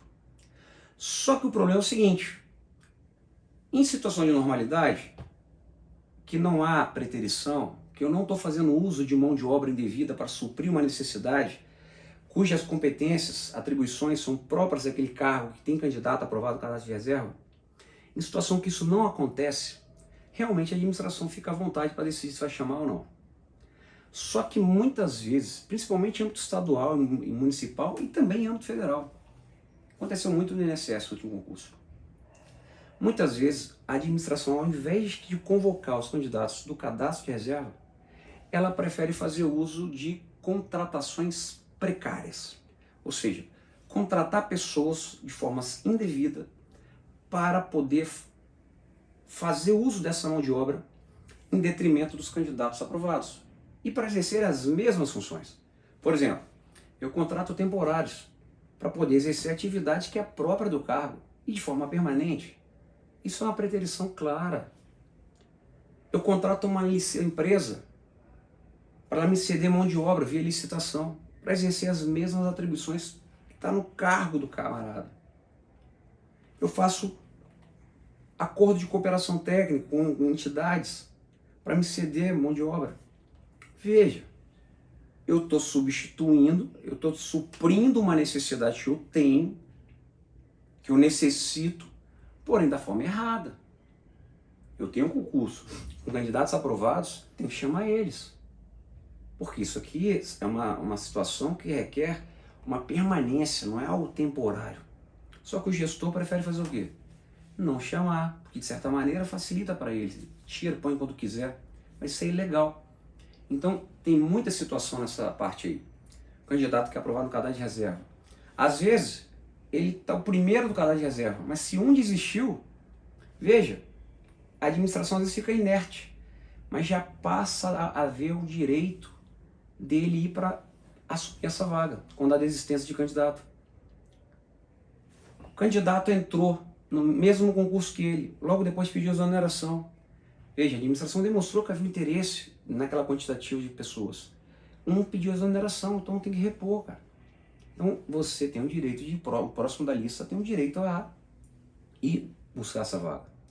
Agora, nos casos que tem preterição por contratação temporária, terceirização, pessoas que estão em cargos comissionados, mas porém exercem atribuições próprias de cargos efetivos, aquele que é do seu concurso, ali você não precisa ser o próximo da lista. Basta provar que tem a quantidade de temporários, de comissionados, ou de cedidos, sei lá, seja o que for. Ou seja, contratações precárias em quantidade que chega à sua posição, e eu provar que existem cargos vagos que chegam à sua posição, mesmo que eu chamei 10 e você esteja na posição 50, você provando que tem 40 pessoas que estão contratadas irregularmente, e você provando que existe 40 cargos vagos, mais de 40 cargos vagos, você pode entrar sozinho aqui e você ganhar ação sem problema nenhum, e você não tem que botar nenhuma daquelas pessoas que estão na sua frente, ou seja, do 11º até o 39º, no processo como litisconsórcio. Porque o direito não socorre aos que dormem, e o STJ e o STF já foram claros no sentido de que não há litisconsórcio necessário entre pessoas que estão no cadastro de reserva. Por quê? Ele que corra atrás do objetivo dele. Você provou para o juiz assim, de excelência, olha só, eu não estou tirando vaga de ninguém. Eu provei que tem 40 cargos vagos e 40 preterições. Então eu estou entrando agora para resguardar o meu direito. Todo esse pessoal que está aqui de 39, de 11 a 39, pode fazer a mesma coisa.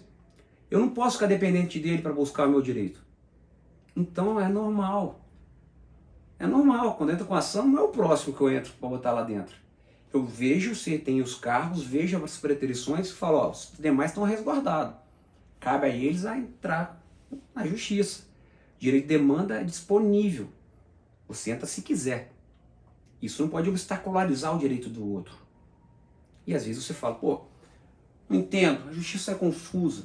O camarada está lá na posição 50 e eu estou em 11º e ele entra e eu não entro. Por quê? Por causa disso. Agora, vamos supor que só tem 12 cargos vagos. 12 cargos. 10 foram para o edital, então só tem mais 2 vagos. E também só tem 3 preterições, aí o camarada que está lá na posição 50, ele não tem como pegar essa vaga. Por que não? Porque não vai dar oportunidade de pessoas que estão melhor que ele a buscar o direito. Aí nesse caso, apesar de existir jurisprudência até favorável, eu sou leal e falo o que penso. E digo, ó, há uma grande chance de perder. Tem juiz que dá, mas eu não concordo. Porque nesse caso ali, veja, se porventura o 11º, 12º, 13º quiser exercer o direito dele, veja, não vai ter mais cargo para ele poder assumir, porque o camarada estava na posição 50ª lá, assumiu o cargo. Aí, ao meu ver, não pode. A não ser que eu coloque como um litisconsórcio passivo uma galera e vai ser uma zona danada. Mas tem decisões também nesse sentido. Então tem muita decisão, então cuidado. Porque quando foi julgada essa questão sobre a respeito de se o candidato aprovado no cadastro de reserva tem direito ou não à nomeação, Luiz Fux, ministro, né, doutor ministro Luiz Fux, no julgamento do recurso extraordinário 837-311, ele fala que, em regra, o candidato aprovado no cadastro de reserva não tem direito a ser nomeado. Todavia, se ficar demonstrado de forma cabal, inequívoca, a extrema necessidade da administração pública em contratação de pessoal, a preterição arbitrária e motivada, essa expectativa de direito do candidato convola sim um direito subjetivo à nomeação. E quando a pessoa vai entrar, ela tem que saber disso, o advogado também. O seu caso é esse. Aqui está sendo, no caso, eu estou tendo preterição. O que é preterição? Eu estou substituindo, eu estou suprindo a mão de obra necessária, utilizando de meios indevidos de contratações? Tem temporários, tem comissionados em desvio de função, tem estagiário fazendo atribuição que é própria do cargo, beleza. Vamos pegar o quadro, vamos pegar a lei que criou o cargo, ver quantos cargos existem, e vamos ver quantos estão ocupados e quantos estão vagos. Tem quantidade que chega a você? Tem, beleza. Então já está demonstrado a preterição e a extrema necessidade de contratação.